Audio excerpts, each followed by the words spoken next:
செங்கல்பட்டு அருகே பிரேம்குமார் என்பவர் மீன் பிடிப்பதற்காக கடலுக்கு சென்ற நிலையில் அப்போது அங்கு கிழிந்த வலையில் சிக்கிய ஆமையை பார்த்துள்ளார். அதனை மீட்ட பிரேம்குமார் வலையினை அறுத்து ஆமையை காப்பாற்றி உயிருடன் கடலில் விட்ட நிலையில் அறுந்து போன வலைகளை கடலில் மீனவர்கள் வீச வேண்டாம் என கோரிக்கை விடுத்த வீடியோ சமூக வலைதளங்களில் வேகமாக பரவி வருகிறது.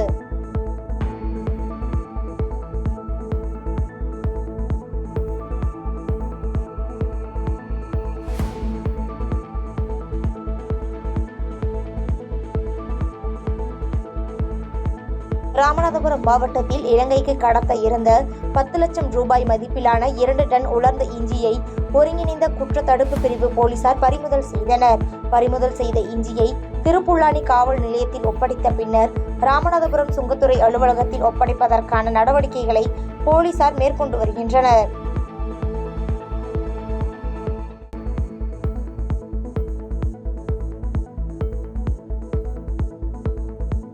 கரூர், திருச்சி, தஞ்சாவூர் உள்ளிட்ட மாவட்டங்களில் 20க்கும் மேற்பட்ட வழக்குகள் தொடர்புடைய ரவுடி வெட்டு சங்கர் அடிதடி வழக்கில் கைது செய்யப்பட்டு தப்பிக்க முயற்சித்து கால் முறிவு ஏற்பட்ட நிலையில் கரூர் அரசு மருத்துவக் கல்லூரி மருத்துவமனையில் சிகிச்சை பெற்று வந்த குற்றவாளி சிகிச்சை பலனின்றி உயிரிழந்தார். இந்நிலையில் உயிரிழந்த வெட்டு சங்கரின் உறவினர்கள் லாலப்பேட்டை காவல்துறை போலீசார் மீது குற்றச்சாட்டு தெரிவித்து செய்தியாளர்களுக்கு பேட்டியளித்துள்ளனர்.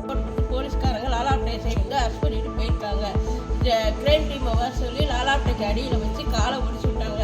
எங்களுக்கு வெள்ளிக்கிழமை காலையில் வியாழக்கிழமை அவங்க ஒடிச்சது எங்களுக்கு வெள்ளிக்கிழமை நைட்டு தான் எங்களுக்கு தெரியப்படுத்தினாங்க.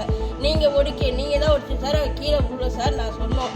நீங்கள் வாங்கம்மா கார்த்திகிராமன்னு சொல்லணும். நாங்கள் உடனே கார்த்திகிராமம் வந்துட்டோம். வந்ததுமே நாங்கள் உங்களை பார்த்தே மாவு கட்டு போட்டிருந்தாங்க.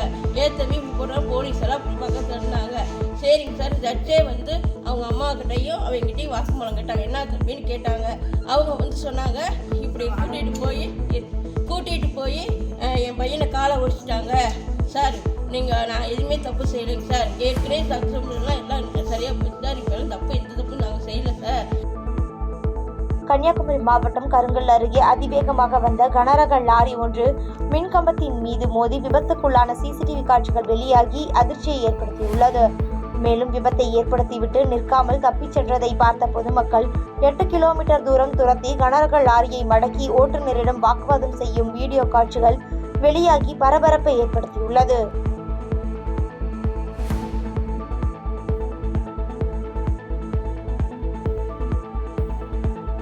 கன்னியாகுமரி மாவட்டம் நாகர்கோயிலில் டாஸ்மாக் ஊழியர் பிரமோத் என்பவரை கடையில் இருந்து இழுத்துச் சென்று நடுரோட்டில் சுற்றி வளைத்து தாக்கிய கும்பல் தொடர்பான சிசிடிவி காட்சி வைரலான நிலையில் 5 பேர் மீது போலீசார் வழக்கு பதிவு செய்தனர். இந்த நிலையில் இச்சம்பவத்தில் தொடர்புடைய சேதுராமு, அபிமன்யு ஆகியோர் கைது செய்யப்பட்ட நிலையில் மற்ற 3 பேரை போலீசார் தீவிரமாக தேடி வருகின்றனர்.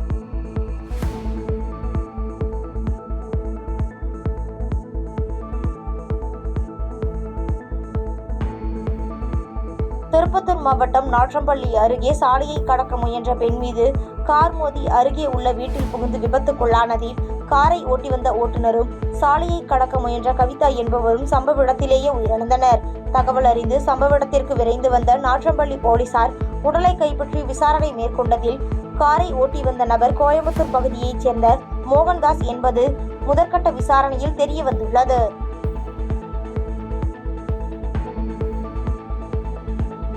திருப்பத்தூர் மாவட்டம் வாணியம்பாடி அருகே தனியார் பள்ளியில் இருந்து 46 பள்ளி மாணவர்களை ஏற்றிக்கொண்டு பள்ளி பேருந்து ஓட்டுநர் ஜாவித் என்பவர் பெங்களூர் சென்னை தேசிய நெடுஞ்சாலையில் வந்து கொண்டிருந்த போது அவருக்கு திடீர் வலிப்பு ஏற்பட்டதால் பேருந்து சாலை நடுவே உள்ள தடுப்பு சுவரில் மோதி விபத்து ஏற்பட்டது.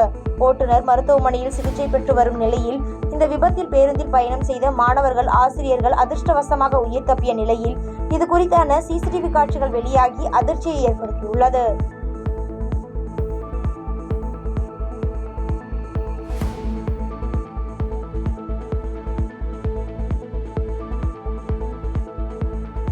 நாமக்கல் மாவட்டம் ராசிபுரம் பழைய பேருந்து நிலையத்தில் மாணவர்களின் நலனை பாதிக்கும் பல்கலைக்கழக மானியக் குழுவில் கொண்டு வந்த திருத்தத்தை கண்டித்து திராவிடர் விடுதலைக் கழகம் சார்பில் மாவட்ட தலைவர் மு. சாமிநாதன் தலைமையில் ஆர்ப்பாட்டம் நடைபெற்றது.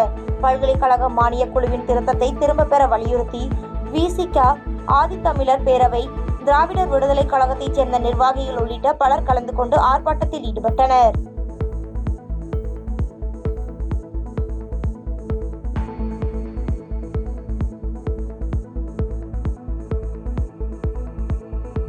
நாமக்கல் மாவட்டம் ராசிபுரம் அருகே பட்டாசு ஏற்றி வந்த லாரி கவிழ்ந்து விபத்துக்குள்ளானது. ஓட்டுநர் நந்தகுமார் மது அருந்திவிட்டு குடிபோதையில் லாரியை இயக்கி வந்ததாக கூறப்படும் நிலையில் சிறிய காயங்களுடன் நந்தகுமார் மருத்துவமனையில் சிகிச்சைக்காக அனுமதிக்கப்பட்டுள்ளார். மேலும் இதனால் அப்பகுதியில் 2 மணி நேரத்திற்கு மேலாக போக்குவரத்து நெரிசல் ஏற்பட்டது.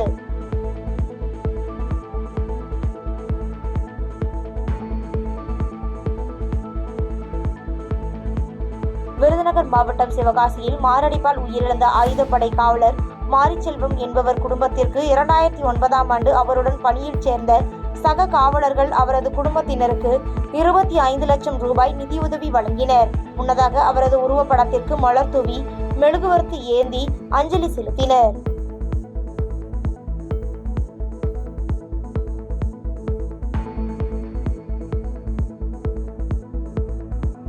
ஈரோடு கிழக்கு தொகுதியில் போட்டியிட்ட சீமானுக்கு பெரியாரை எதிர்க்கும் பாஜகவின் ஓட்டுகள் விழுந்துள்ளதாகவும் சீமான் பாஜகவின் கள்ளக்குழந்தையாக உள்ளார் என்று திருச்சியில் தமிழ்நாடு தவ்ஹீத் ஜமாத்தின் மாநில துணை பொதுச் செயலாளர் மயிலை அப்துல் ரஹீம் விமர்சித்துள்ளார்.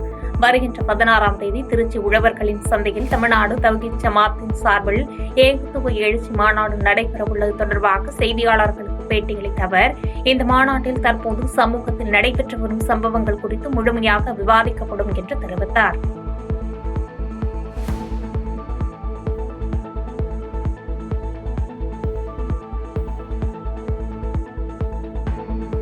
மதுரை மாவட்டம் சமயநல்லூர் அருகே தோடநேரி கிராமத்தில் அரசு நெல் கொள்முதல் நிலையம் செயல்படாததால் உற்பத்தி செய்த நெல்லை கொள்முதல் செய்யாததால் விவசாயிகள் அவதிப்படுகின்றனர்.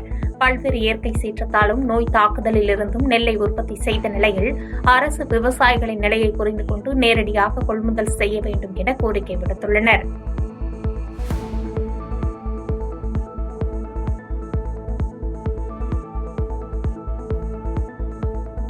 கனிமவள கொள்ளையை தடுக்க தவறியதாக சாத்தூர் வட்டாட்சியர் உள்ளிட்ட 4 வருவாய்த்துறை அதிகாரிகள் பணியிடை நீக்கம் செய்யப்பட்ட உத்தரவை மாவட்ட ஆட்சித்தலைவர் திரும்பப் பெற வலியுறுத்தி அருப்புக்கோட்டை வட்டாட்சியர் அலுவலகத்தில் 2வது நாளாக வருவாய்த்துறை பணியாளர்கள் பணிகளை புறக்கணித்து போராட்டத்தில் ஈடுபட்டனர்.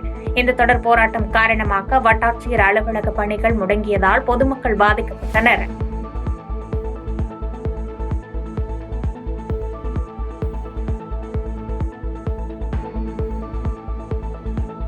விருதுநகர் மாவட்டம் திருச்சுழி அருகே உடையனாம்பட்டி அரசு பள்ளியில் புல்வாமா தாக்குதலில் வீரமரணம் அடைந்த ராணுவ வீரர்களுக்கு அஞ்சலி செலுத்தும் நிகழ்வில் மெழுகுவர்த்தி ஏற்றி வைத்து பள்ளி மாணவர்கள் அஞ்சலி செலுத்தினர். இந்நிகழ்வில் திருச்சுழி காவல் நிலைய சார்பு ஆய்வாளர் அருண்குமார் மற்றும் பள்ளி ஆசிரியர்கள், கிராம பொதுமக்கள் ஆகியோர் கலந்து கொண்டு மலர்கள் தூவி ராணுவ வீரர்களுக்கு அஞ்சலி செலுத்தினர்.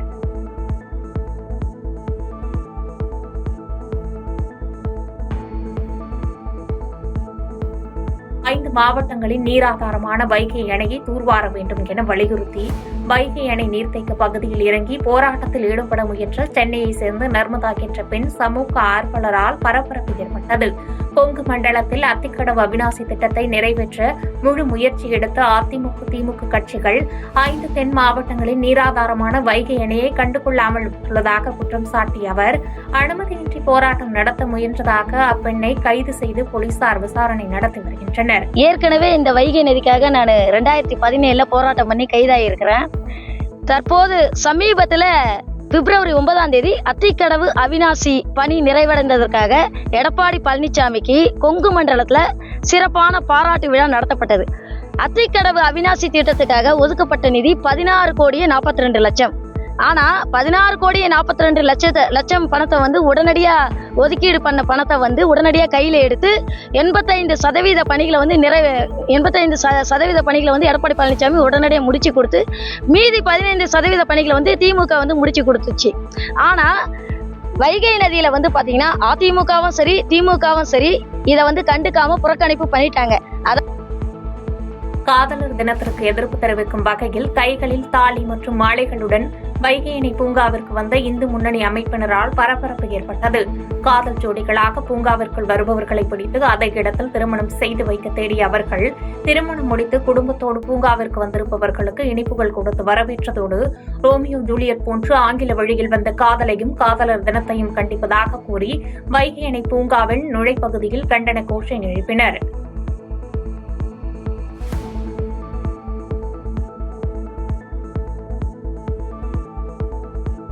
அரசு பள்ளிகளில் பாலியல் வன்கொடுமை உள்ளிட்ட நிகழ்வுகள் நடக்காமல் தடுக்கும் வகையில் பெற்றோர் ஆசிரியர் கழக பொறுப்பில் உள்ள திமுக நிர்வாகிகளை முதலமைச்சர் ஸ்டாலின் உடனடியாக நீக்க வேண்டும் என பாரதிய ஜனதா கட்சி மாநில துணைத் தலைவர் KP ராமலிங்கம் வலியுறுத்தியுள்ளார். சேலத்தில் செய்தியாளர்களுக்கு பேட்டியளித்த அவர், காவல்துறையினரை நிம்மதியாக இருக்க விடாமல் திமுகவினரும் அக்கட்சியின் நிர்வாகிகளும் தடுப்பதால் திமுக ஆட்சியில் சட்டம் ஒழுங்கு கேள்விக்குறியாகிவிட்டதாக குற்றம் சாட்டியதோடு, அடுத்த தேர்தலை பற்றி நினைக்காமல் அடுத்த 50 ஆண்டுகளுக்கான வளர்ச்சியை முன்னிறுத்தி மத்திய அரசு நிதிநிலை அறிக்கையை தாக்கல் செய்திருப்பதாக தெரிவித்தார்.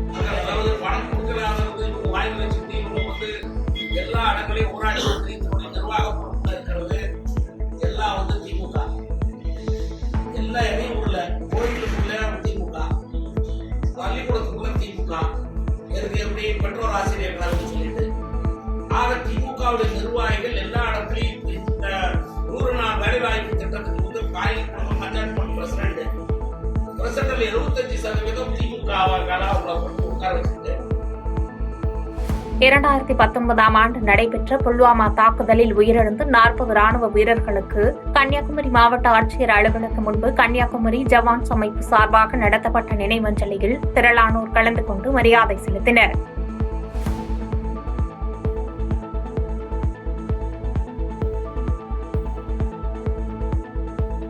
திருவண்ணாமலை மாவட்டம் செங்கம் அடுத்த பரமணந்தல் பகுதியில் 107ஆம் ஆண்டு எருதுவிடும் விழா வெகு விமர்சையாக நடைபெற்றது. கிருஷ்ணகிரி, தருமபுரி, திருப்பத்தூர், கள்ளக்குறிச்சி, வேலூர் உள்ளிட்ட பல்வேறு மாவட்டங்களிலிருந்து சுமார் 100க்கும் மேற்பட்ட காளைகள் கலந்து கொண்டு சீறி பாய்ந்து ஓடிய நிலையில் குறைந்த வினாடியில் முதலில் எல்லைக்கோட்டை கடந்த காளையின் உரிமையாளர்களுக்கு பரிசுத் தொகை வழங்கப்பட்டது.